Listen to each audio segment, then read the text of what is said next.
Hyper prolactinaemia जिस condition को कहते हैं जिसमें प्रोलैक्टिन लेवल जो माताओं में दूध बनाता है उसका लेवल जब नॉन प्रेग्नेंट लेडी या आदमियों में बढ़ जाता है वो बहुत सारी बीमारियां पैदा करता है। वो आपको माहवारी नहीं आने देता, आपको बच्चा नहीं होने देता, वो नपुंसकता आदमी में पैदा करता है, उसको इरेक्टाइल डिसफंक्शन हो जाता है, उसका सेक्स करने में मन नहीं लगता है और एट टाइम्स तो कई बार सिर में ट्यूमर होता है जिसकी वजह से हाइपर प्रोलैक्टिनीमिया हो जाता है। हाइपर प्रोलैक्टिनीमिया को हल्के में ना लें, ये एक ऐसा हार्मोन है जिसका लेवल जब बढ़ेगा और बहुत कॉमनली आजकल बढ़ रहा है और जिसकी वजह से आपको ये सारी प्रॉब्लम हो सकती हैं। उसके बढ़ने के कारण क्या क्या हैं? स्ट्रेस सबसे कॉमन कारण है आजकल। आप कुछ दवाइयां लेते हैं जैसे एंटी डिप्रेसेंट हो गए, एंटी साइकोटिक हो गए, यहां तक कि जब आपका एसिडिटी की मेडिसिन है जैसे आपकी डोमपेरिडोन है, लीवोसल्प्राइड है, इन सब की मेडिसिन जब आप लेते हैं तो आपका प्रोलैक्टिन का लेवल बहुत बढ़ जाता है। जब भी आपका प्रोलैक्टिन का लेवल बढ़ेगा तो आपको जो मैंने अभी बीमारियां बताई हैं जिसमें निसंतानता है, माहवारी नहीं आती है और छाती में से दूध तक आने लग जाता है जबकि आप प्रेग्नेंट नहीं हैं, आप बच्चे को दूध नहीं पिला रही हैं। और एट टाइम्स ये जो हार्मोन है सिर दर्द में जिन लेडीज को होता है उसमें ट्यूमर का कारण भी हो सकता है जो हार्मोन बढ़ाता है। इस स्ट्रेस, खाना पीना और दूसरा जो आजकल हम सोयाबीन खाते हैं ज्यादा, अल्कोहल है, कैफीन है, मोटापा है, इन सब से भी इस हार्मोन का लेवल बढ़ जाता है। खासकर उन लेडीज को जिनको थायराइड की प्रॉब्लम है, लेवल लो है थायराइड का, उनमें भी प्रोलैक्टिन का लेवल ज्यादा पाया जाता है। इस हार्मोन को कैसे हम ठीक कर सकते हैं और क्यों ये हमें ठीक करना चाहिए ये मैं आपको भी बताती हूँ। आपको ये हार्मोन इसलिए ठीक करना है क्योंकि जो इनफर्टिलिटी है इस छोटे से हार्मोन को ठीक करके आप इसको ठीक कर सकते हैं। आपका जो खान पान है वो मेनली रिस्पॉन्सिबल होता है इसके लिए।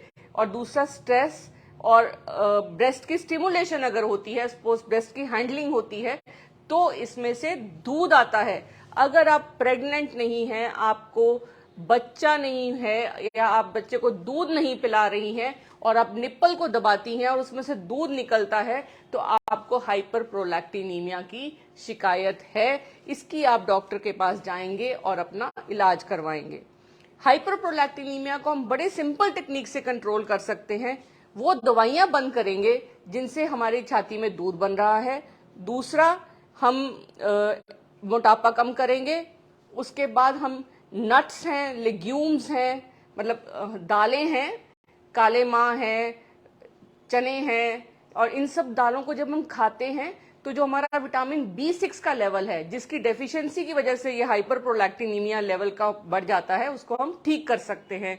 फिर हमारी जो कुछ नॉन वेजिटेरियन फूड है जैसे फिश है, इसमें भी B6 का लेवल काफी हाई है। आप केला ले सकती हैं, केला, एवोकाडो, 2 फ्रूट ऐसे हैं इनका लेवल कम हो जाएगा। प्रोलैक्टिन का लेवल कम करने के लिए हमारे पास 2-3 दवाइयां भी हैं, कुछ रेगुलर खानी पड़ती हैं, कुछ हफ्ते में एक बार खानी पड़ती हैं। और अगर आप रिलैक्सेशन टेक्निक्स यूज करते हैं और ब्रेस्ट की हैंडलिंग नहीं करते तो उससे भी आपका प्रोलैक्टिन का लेवल कम हो जाएगा। पुरुषों में ये हार्मोन 2 चीजें पैदा करता है, एक तो उनको इरेक्टाइल डिसफंक्शन हो जाता है, दूसरा उनको स्पर्म्स में भी प्रॉब्लम आती है और उनकी सेक्सुअल ड्राइव भी कम हो जाती है। ये बहुत कॉमन कारण है इन 2 प्रॉब्लम्स का जो लोग इस चीज पे ध्यान नहीं देते हैं और कई बार झोला छाप डॉक्टरों से इलाज करवाते रहते हैं इस चीज का। तो इसलिए बहुत ध्यान से इस हार्मोन का टेस्ट, एक सिंपल ब्लड टेस्ट से हम सीरम प्रोलैक्टिन लेवल अगर टेस्ट करवाते हैं तो हमारा ये प्रॉब्लम हल हो सकता है। अगर लेवल हाई है इसकी दवाई खाने से आपका ये लेवल कंट्रोल हो जाएगा और आप निसंतानता, सेक्सुअल ड्राइव जैसी प्रॉब्लम्स जो आपको हो सकती हैं, कई बार ब्रेन में जो ट्यूमर होता है उसके कारण भी इस हार्मोन का लेवल बढ़ जाता है तो MRI से डायग्नोज होता है। एक चीज, आपके सिर में दर्द होता है, आपको देखने में प्रॉब्लम होती है, अगर ये सिम्टम कोई भी हैं और छाती में से दूध आता है तो आपको इस चीज का इलाज करवाना चाहिए। ये दवाइयों से भी कंट्रोल हो सकता है और बहुत हद तक दवाइयां इससे कंट्रोल कर लेती हैं, पर एट टाइम्स इसके लिए हमें सर्जरी भी करनी पड़ती है। इसको आप टाइम से डिटेक्ट करेंगे तो आपको ये प्रॉब्लम नहीं होगी। इसलिए हाइपर प्रोलैक्टिनीमिया, जिसको HPL भी कहते हैं, उसको आप ध्यान रखिए, इसका कंट्रोल करिए। इसको डायग्नोज करवाइए, इसका इलाज कराइए ताकि आप इन सब प्रॉब्लम से बच सकें। मैं डॉक्टर सोनम, करनाल से, करनाल प्लस चैनल के लिए। आपको कोई भी किसी भी प्रकार की निसंतानता से या आदमियों से रिलेटेड कोई भी प्रॉब्लम है, सेक्सुअल प्रॉब्लम है, तो उसका मैं इलाज करती हूँ करनाल से।